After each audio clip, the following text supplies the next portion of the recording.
Hey guys welcome to our channel stay tune. तो thumbnail আর হচ্ছে ভিডিওর প্রিভিউ দেখে আশা করি সবাই বুঝতেই পেরে গেছো কি বানিয়েছি। লাইফে ফার্স্ট টাইম বানিয়েছি, তো সবাই বুঝতেই পারছো কি করেছি, ভেটকি মাছের পাতুরি। আর আমার ভয়েসের অবস্থা একটুখানি হয়তো অন্যরকম লাগছে, আমার খুব ঠান্ডা লেগেছে তার জন্য। তো যদি কিছু চেঞ্জেস থাকে সবাই একটু অ্যাডজাস্ট করে নিও প্লিজ। তো আজকে বানাবো হচ্ছে নববর্ষ স্পেশাল মেনু, মানে আমি এটা বানিয়েছিলাম নববর্ষের আগের দিন রাত্রেবেলা। তো অ্যাকচুয়ালি ইচ্ছে ছিল নববর্ষের দিন বাবা মা, দু বাড়ির বাবা মা সবাইকে একটু নিজের হাতে কিছু বানিয়ে খাওয়ার। তো নববর্ষের দিন সকালবেলা সময় হবে না, তো তার জন্য কি করেছিলাম রাত্রেবেলাই ট্রাই করেছিলাম। তো মন্টি অলরেডি সবটা এনে রেখে দিয়েছিল সকালবেলা। তো আমি সেটাকে ভালো করে নুন আর লেবু দিয়ে আমি ম্যারিনেশন করে আমি রেখে দিয়েছিলাম ফ্রিজে মোটামুটি। তো বলতে পারো মোটামুটি সারা সকালটাই রেখে দিয়েছিলাম। তো তারপর মাছগুলো বার করে একটু নর্মাল টেম্পারেচারে আসার পর, হ্যাঁ সেটা কিন্তু স্বাভাবিক টেম্পারেচারে আসতে একটু সময় লাগে, তো সেটা ওয়েট করতে হবে। যেহেতু আমি নুন লেবু মাখিয়েছিলাম তো আমি আর আলাদাভাবে জল দিইনি, তো একটু জল ছেড়েই গেছিলো যখন ওটা নর্মাল টেম্পারেচারে এসেছিলো। দিয়ে আমি মাছগুলোকে নুন হলুদ আবার একটুখানি নুন, একটু সামান্য নুন আর একটু হলুদ দিয়ে আমি মাছগুলোকে মাখিয়ে রাখলাম। তো রাখার পর আমি একটা পেস্ট করে নিলাম। এখানে তোমরা দেখতেই পাচ্ছ আমার কোয়ান্টিটি ছিল হচ্ছে 16 পিস ভেটকি পাতুরি, মানে ফিলে ছিল 16 পিস। তো তার জন্য আমি সেই আন্দাজে আমি কোয়ান্টিটি ইউজ করেছি। আর এই পুরো কোয়ান্টিটিটা কিন্তু আমাকে মা সাহায্য করেছে, মানে আমার শাশুড়ি মা। তো কতটা কি আন্দাজ দেব, কারণ আমার একটুখানি চাপ লাগছিল যে পারবো কি না আমি। তো এতজনের জন্য কখনো আমি বানাইনি, ফার্স্ট টাইম।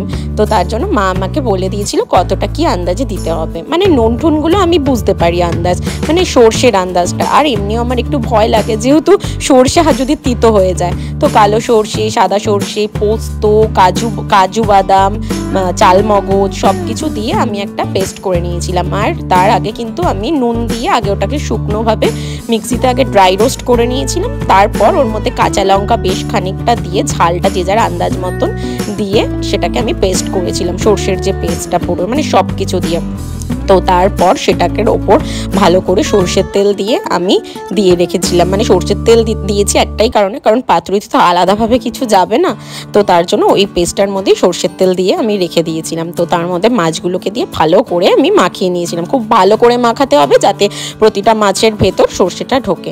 আর দেখো কাজ করতে করতে গিয়ে হঠাৎ দেখছে লঙ্কা শেষ।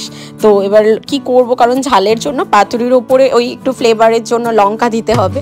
তো দেখছি ফ্রিজে আর লঙ্কা নেই, তো কি করব, যথারীতি জানি রাত্রেবেলা গাছে হাত দেওয়া উচিত না, তবুও আর কি করা যাবে। তো গিয়ে কয়েকটা আমাদের নিজেদের বাড়ির ছাদের গাছ, আর লঙ্কাগুলো মারাত্মক ঝাল বলার মতো না।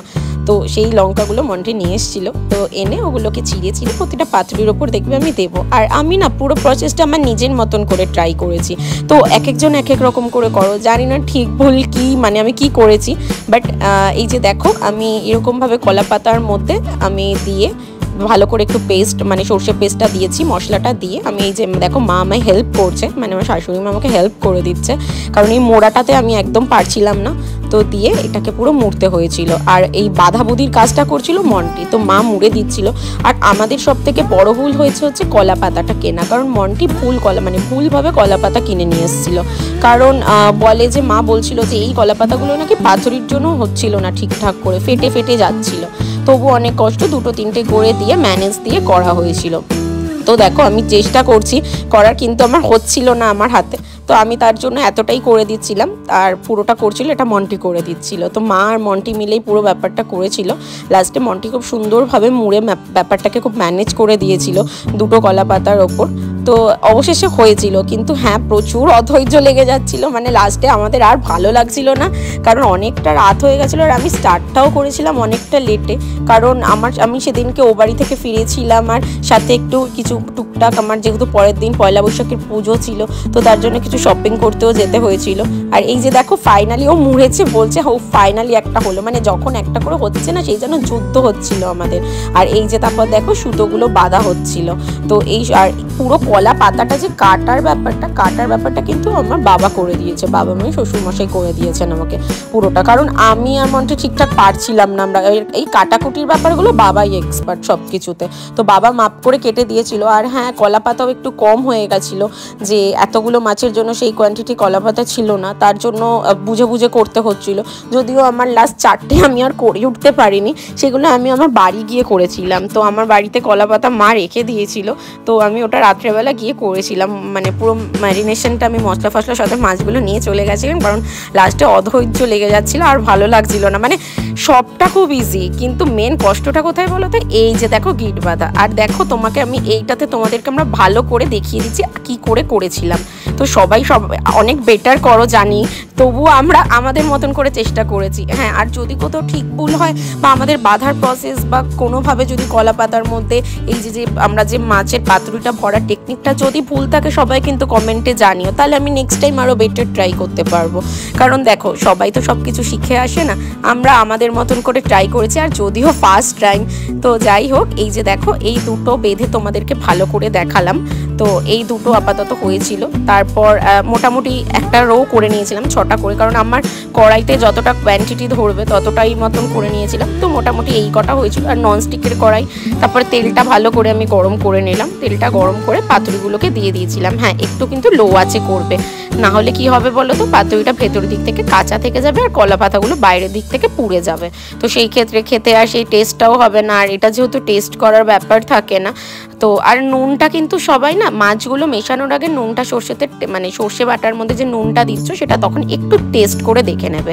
আর এই যে দেখো আমার এটা ফার্স্ট রাউন্ড হয়ে গেছিলো, তো আমরা একটু ডাউট ছিলাম, তার জন্য আমরা রাত্রে একটা চেখে দেখেছিলাম তো যে কেমন হয়েছে, কারণ এতজনকে পরের দিন খাওয়াবো সবাইকে, তো যদি খারাপ হয় নিজেদেরই মনটা খারাপ হয়ে যাবে, কারণ অনেকটা কষ্ট করে যুদ্ধ শেষ, মানে মনে হচ্ছিল যেন যুদ্ধ শেষ হয়েছে। তো এই যে দেখো এইটা হচ্ছে ফাইনাল লুক। তো আমি তোমাদেরকে জানি না বলে বোঝাতে পারছি কি না যে এটা কেমন দেখতে কি লাগছে, কিন্তু বিশ্বাস করো মানে আমরা জানি না, আমাদের সবার কষ্ট সার্থক। খেতে দুর্দান্ত হয়েছে, মানে ফার্স্ট টাইম কেউ বলেইনি, সবাই বলছে যে মানে দারুণ হয়েছে। একটু পাতাগুলো দেখেছো আমি একটু ভুল করেছিলাম, তাই পাতাগুলো সাইডগুলো একটু পুরো পুরো গেছিলো, বাট এর জন্য কোনো প্রভাব পড়েনি। তো দুর্দান্ত খেতে হয়েছিল। আর মাছটা অনেকটা সফট অ্যান্ড জুসি ছিল ভেতরটা, আর এই মশলাটার ওপরই মেনলি ডিপেন্ড করে। তো আর সর্ষেটা যদি তিতো হয়ে যায় না, একদম ভালো লাগে না। তাই সর্ষে বাটার সময় সবাই কিন্তু বুঝে করো, আর কালো সর্ষেটা একটু কম দেবে, অন্যান্য জিনিসগুলো বেশি দেবে। আর যে দেখো আমি তোমাদের দেখাচ্ছি মাছটা কত সফট অ্যান্ড জুসি হয়েছে। তো ভিডিওটা সবাই পুরো দেখো, ভালো লাগলে আরও এরকম বলো আমাদেরকে, আর একটু সাপোর্ট করো যাতে আমরা এরকম নতুন নতুন ভিডিও বানানোর আরও ইচ্ছা হয় আমাদের। আর একটু পাশে থেকো সবাই। টাটা।